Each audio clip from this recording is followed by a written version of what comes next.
Take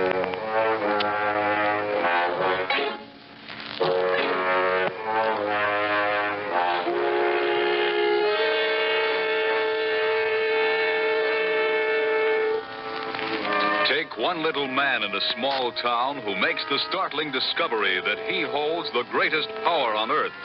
That's the story of Awakening, taken tonight from the files of John Steele, adventurer.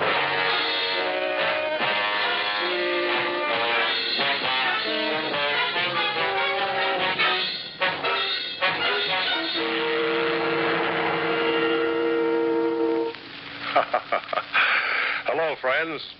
This is John Steele. And how are you this evening? I know you're interested in another story of adventure. And tonight, I have one I know will make you do a lot of thinking. And serious thinking, too. No. It isn't about me. There are so few of us who can tell of many adventures. At best, in a lifetime, we experience one exciting moment that makes for a real story. Yet, each one of us has had one such happening that stands out above all the rest.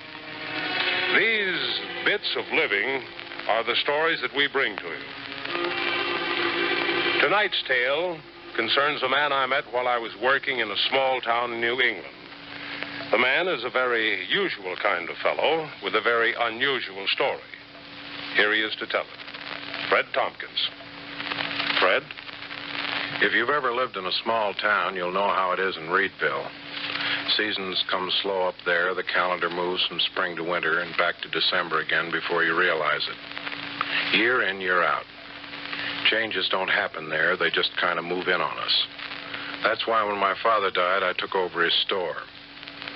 That's why for 15 years, Jenny and I were content. Just to live slow, just to keep the store. But I guess it began that spring morning. Fresh eggs, folks. 7 crates. Here, let me give you a hand. It's okay. Just tell me where to put them. Right on the floor, right here. Heavy. Have a cigarette, Steve. Relax. Gotta get my wind back first. Soda?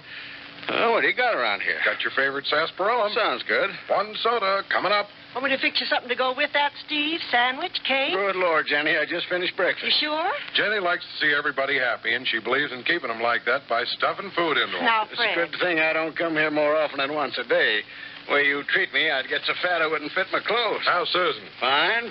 Head of a graduating class. I'll swear I never know how an ugly old lunk like you creates a wife like Cora and a daughter as pretty and smart as Susan. I'm lucky. So are they, Steve. Cora was asking when you were coming to see her, Jan. Ask Fred. He keeps me chained to this store while he's off running the village of Reedville. Now, You told Jen. me you're going to be elected president of the new fire department. Well, now, who's been spreading a rumor like that? News gets around. My old man used to say, never count your money till you had it right in the palm of your hand. Go on. Be modest. Don't you pay any attention to him, Steve. He knows he's going to be elected, and he's tickled pink. Jan, what do you feed him to make him so popular? All right, you two. No kidding. School board trustee, notary public, head of the Grange, and now president of the fire department. You're making it sound bigger than it is. I wouldn't say that. You're a pretty important guy, Fred. Have a candy bar. I can't. How much do I owe you for the pop? Forget it. Come on now, how much? It's all in the house. Look, yesterday someone forgot to charge up that carton of cigarettes. Day before, someone just accidentally forgot to mark down for cake. Gas. Customer, excuse me. You fight it out with Jen. She's boss around here. Morning, Miss Adams. Nice day today. Good morning, Fred. Smells like spring finally decided to stay a while. Some high test, Fred? Fill her up. I think 10 ought to do it. Don't often see you around so early, Miss Adams. I have a special errand today, Fred. Sure enough, Doc's due home. That's it. Big convention, Philly, wasn't it? Now, how did you know about that? Don't worry, Miss Adams. You'll make it. That 10:35's always late. Oh, you know he's on the 10:35, too? Listen, Miss Adams, you keep a store in a town like Reedville as long as I have. You be postmaster and notary public. You'll go in and out of people's houses with orders like me. You find out a lot of things about people and what they do. I suppose so. Oil? Oil, Miss Adams? No, thanks. I'll just clean out this windshield for you. No charge. Never saw anyone work as hard as that husband of yours, though. Too bad he has to go off to so many conventions. City's an awful place in the spring. Yes, he works very hard. Yes, sirree, Doc's a nice guy. It's a shame, I say, if a man can't find time to enjoy his own guests even. Guests? I see that Connecticut car around a lot. Must be a pretty good friend of yours. Yes, it's a friend. Good-looking chap, too. Yes. Doc's going to feel pretty bad missing him. What's life worth if you can't enjoy a few friends? I guess I... Thought so last night when I saw the car in your drive. Poor Doc, I thought. Last night? I delivered your grocery order. You must be mistaken. Please? You must be mistaken. There was no car in my drive last night. I wasn't even home. Ma'am? I said I wasn't home last night. I went to a movie. Well, it's not important, Miss Adams. I often go to movies when my husband's away. I don't like to be alone. Don't blame you. Yeah, sure funny, though. Can't you hurry, Fred? I'll be late. I came into the kitchen like I always do. I could have sworn I saw you in there moving around the other room. You couldn't have. Music was playing. You were at the piano, I guess, and I could hear voices. But you couldn't have. Well, maybe it was someone else. There were no guests, I tell you. You know, Jen has been after me to get glasses. I'm beginning to think maybe I ought to now. I could have sworn I saw a blue Cadillac with yellow leather seats. Please, there was no such car in my drive. You must be mistaken. You say there wasn't? No. Then there wasn't. We all make mistakes, Fred. Yes, sir, we do. And I'm sure you were mistaken, weren't you? Could be. That's all, Miss Adams? That's all.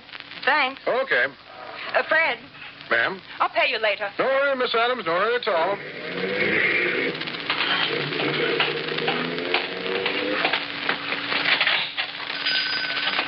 Steve gone? He went out through the kitchen.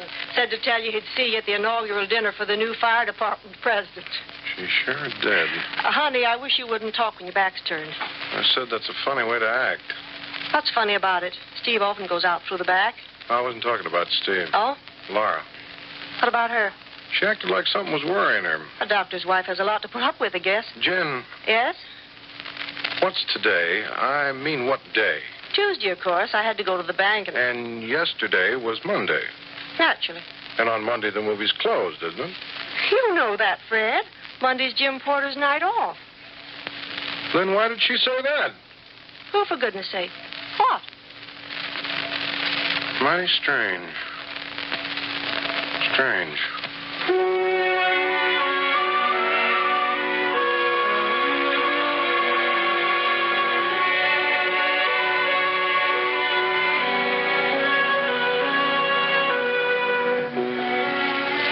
I couldn't sleep that night. I don't know why. I lay awake and stared out on the dark. The peepers made a sound like small thunder. I couldn't sleep. I thought about all the things that come to a man in the dark.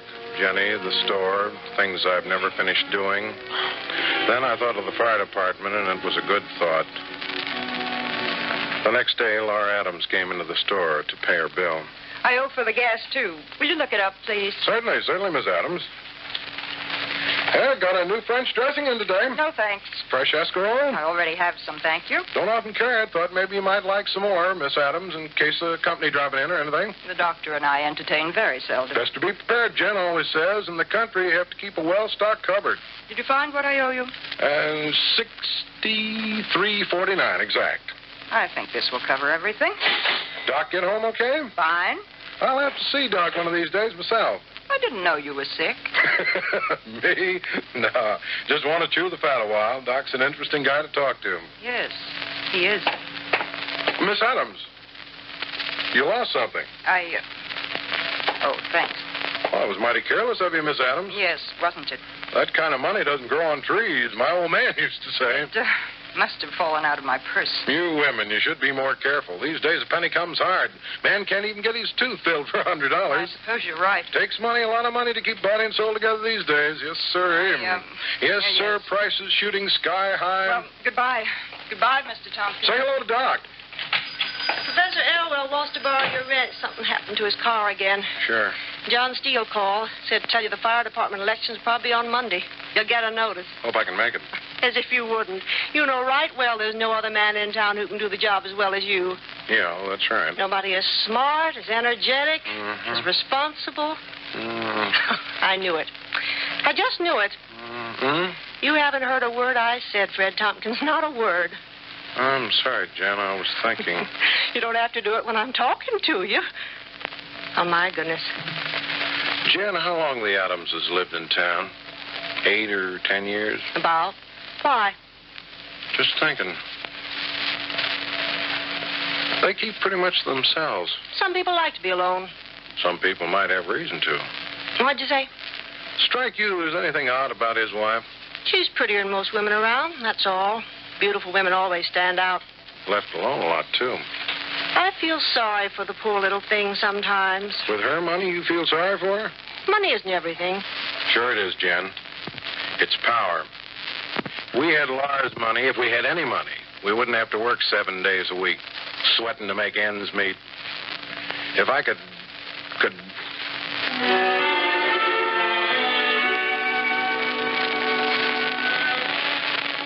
Yeah. You know, Jen, most people are scared, aren't they? Are they? There's always something a man tries to bury away. Always one thing he's afraid of. What are you afraid of, Fred? Nothing, that's just it. A man who isn't afraid can do anything. Just about anything in the world that he wants.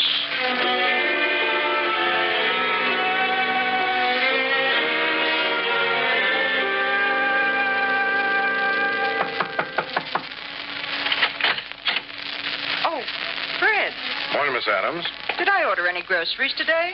No, ma'am, you didn't. I came on business of my own. Come in. Nice house you have here, Miss Adams. Thank you. Yes? One of the nicest in town. We like it very much. Yes. Mr. Tompkins, you had some kind of business? Yeah, I did. Can I get you some tea? No, thanks. Nice piano you have here. We've had it a long time. I hear you play it every now and then when I deliver groceries. You play real well. You're very kind. Lonely people play a lot, I noticed. My old man used to play piano, too. Did he? I would have liked you. Yeah. Mr. Tompkins. Well, it's about a piano, Mrs. Adams. Yes? Well, you know that old rosewood piano Jenny and I got in the attic? The one you admired so much? Oh, it's truly beautiful.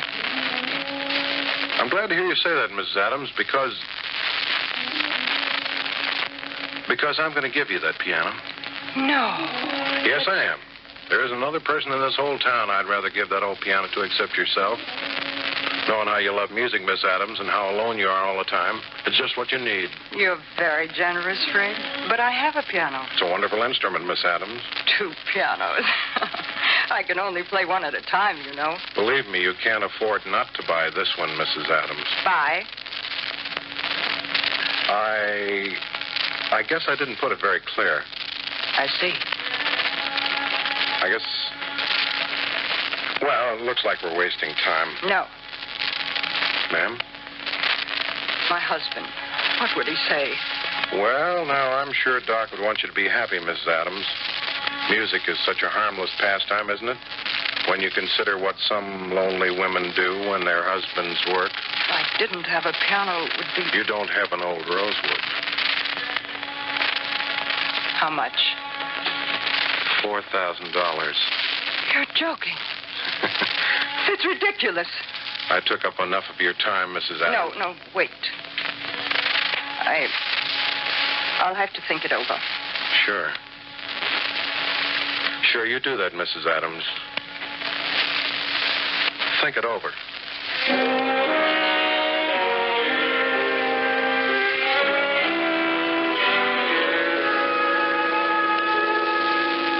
Look at it, Jen. $4,000. I see. 4,000 fat dollars, and it's ours. Why should Laura Adams buy our old piano? Maybe she wanted it. All of a sudden? Why not?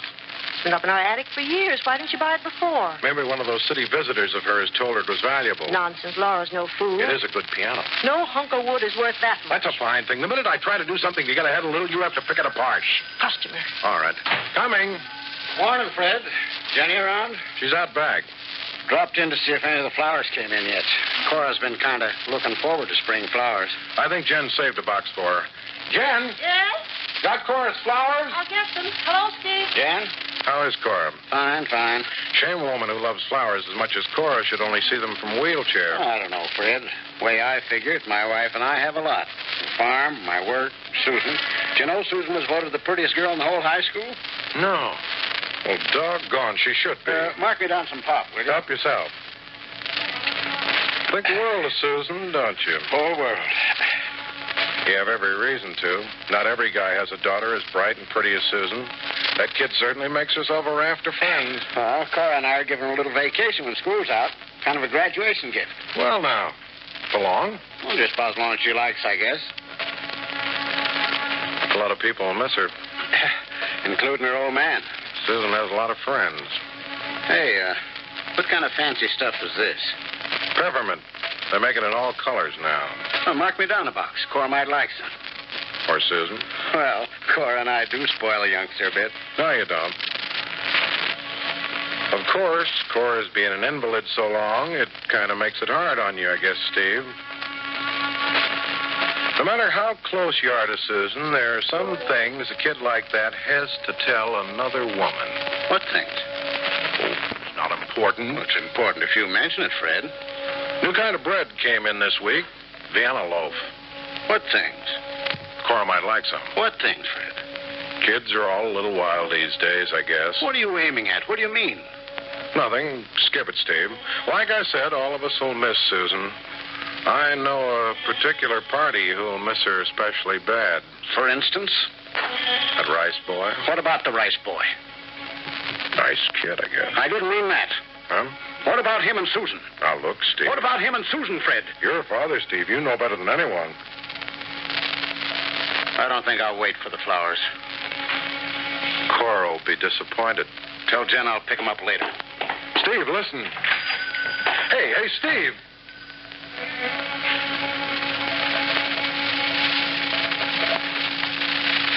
All afraid.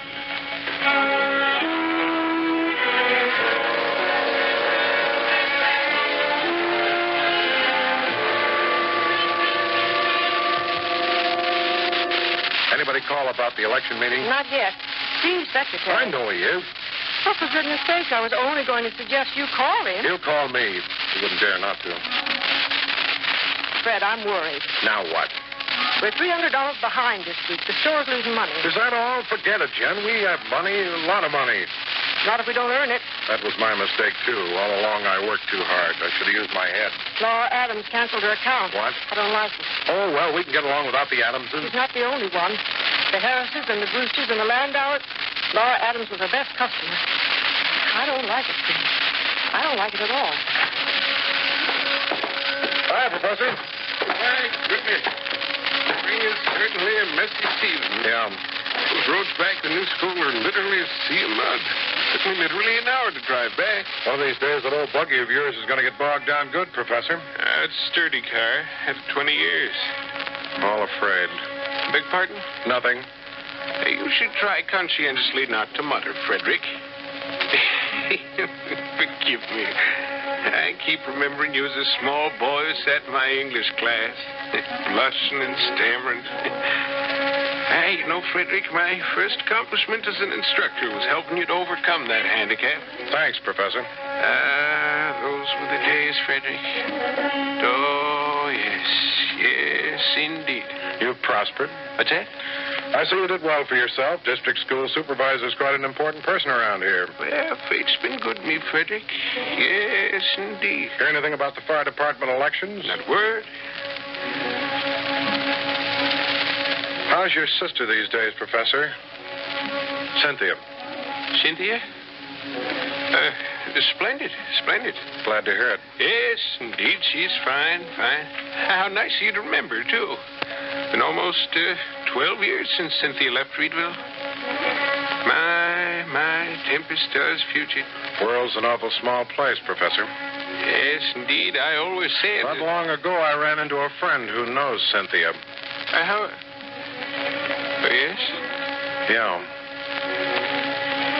Chap's an attendant at one of those sanitariums. Indeed. Yeah. Well, I really must go. The roads, you know. These days, people who get too fond of the bottle are treated just like sick people, it seems. I must get on. A lot of people are asking about Cynthia. My car, you know. The lights are bad. You ought to have another car, Professor.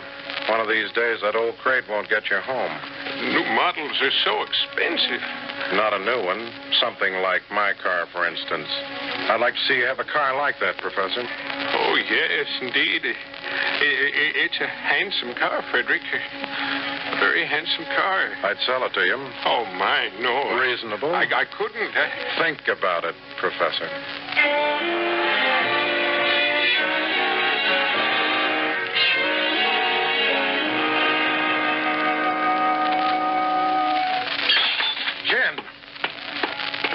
It's all right. Jen, what is it? I just broke a bowl, that's all. Are you hurt? It's my grandmother's cut glass compote. I never liked it. What are you doing back here anyhow? You ought to be out in the store. Somebody has to clean the house. Doggone, Jen, you shouldn't be doing this heavy work. Where's all that help I hire for you? Susan didn't come. Oh, she didn't. Well, we'll just find out right now. Cora had a heart attack. Doc's there now. All right. All right, then. I'll get you someone else. You can't get help in this town. I'd like to know why not. Help's hard to get, and you know it. Susan only came over as a sort of favor. I paid her good money. Now Sue won't get a vacation. She'll have to nurse her mother. Okay. What's the matter with you? Can't you forget Cora Preston for just 1 minute? Just one? I've done housework before. I guess I can do it again. It's a pretty cheap trick Steve's pulling. Pretty doggone cheap. For heaven's sakes, Cora didn't have a heart attack just so I'd have to clean the house. I'll fix him.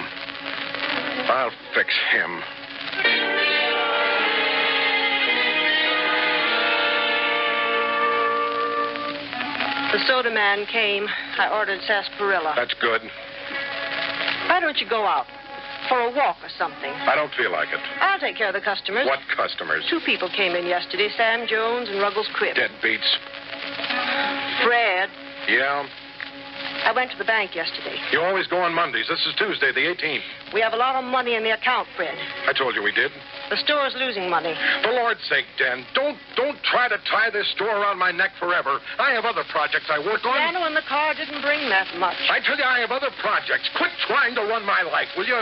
I'll go out if I want. And if I don't, I won't have any woman tell. Hello, Fred. Tompkins. Nice to see you, John. Hey, where's everybody? What do you mean, everybody? Well, we're here. Usually you have to fight your way through this place.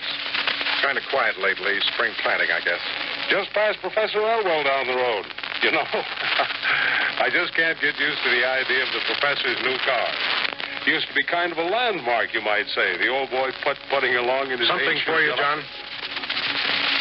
Sure. Need some cigarettes, as a matter of fact. This your brand? Yeah. Well, looks like the Reedville Fire Department's going into action at last. It's about time. Official. Elected a president last night. What? Joe O'Brien. They were supposed to notify us. They didn't even let me know. I got a card. Nobody told me. It's a frame-up, a cheat. Hey, wait now. They can't do this to me. I waited for Fred, this. please. You're lying to me, John Steele. They sent you here with their dirty lies. Let go, Fred. They can't do this to me. They can't. Let go. I'll show you out.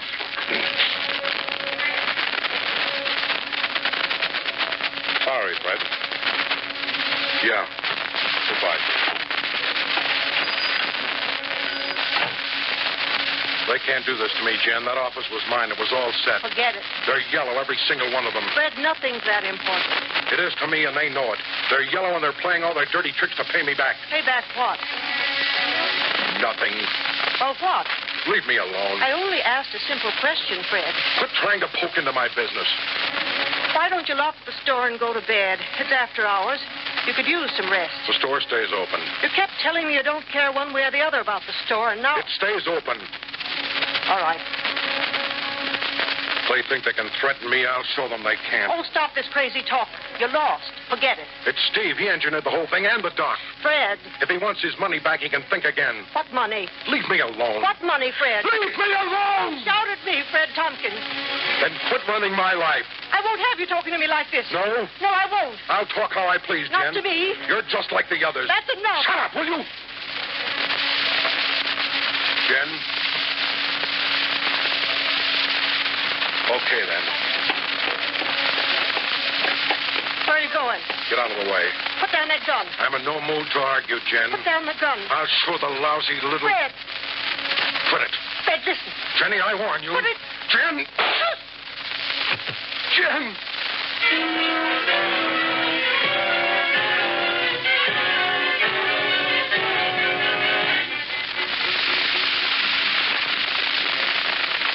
Sorry, Mrs. Tompkins. No answer. Try again. Keep trying.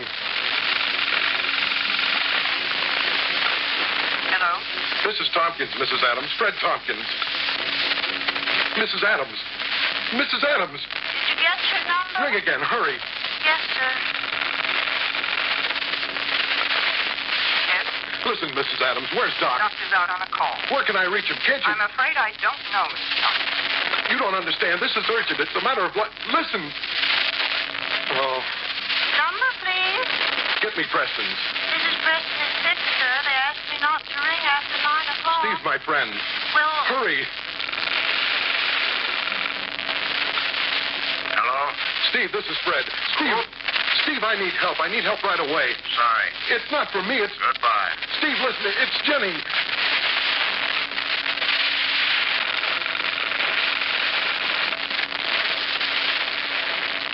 Sorry. Professor Elwell doesn't answer. Try again. He answered before. A little deaf, Mr. Tompkins. Ring. Keep on ringing. Yes, sir.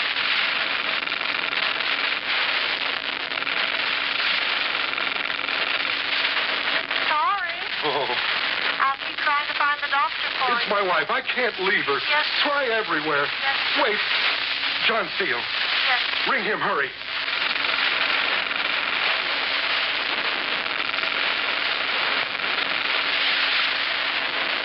Yeah? John, Fred Tompkins. Who'd you say? Fred Tompkins. Listen, John. Fine time to wake command. It's Jenny. She's hurt. What? Jenny, shot. I'll be right there.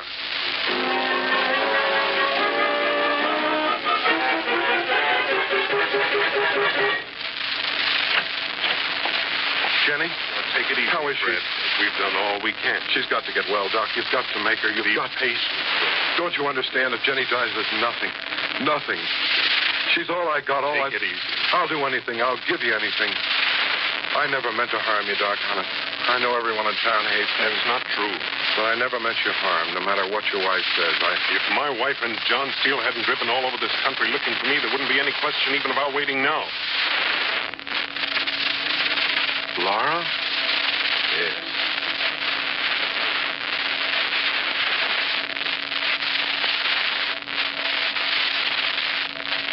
We're all trying to help you.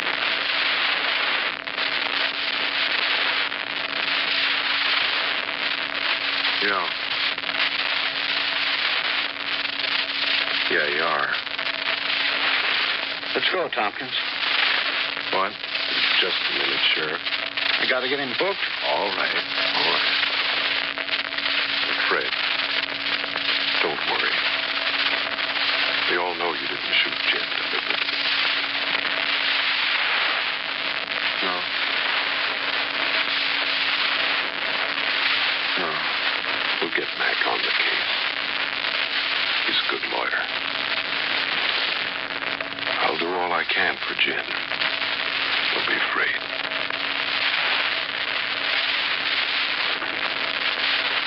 No.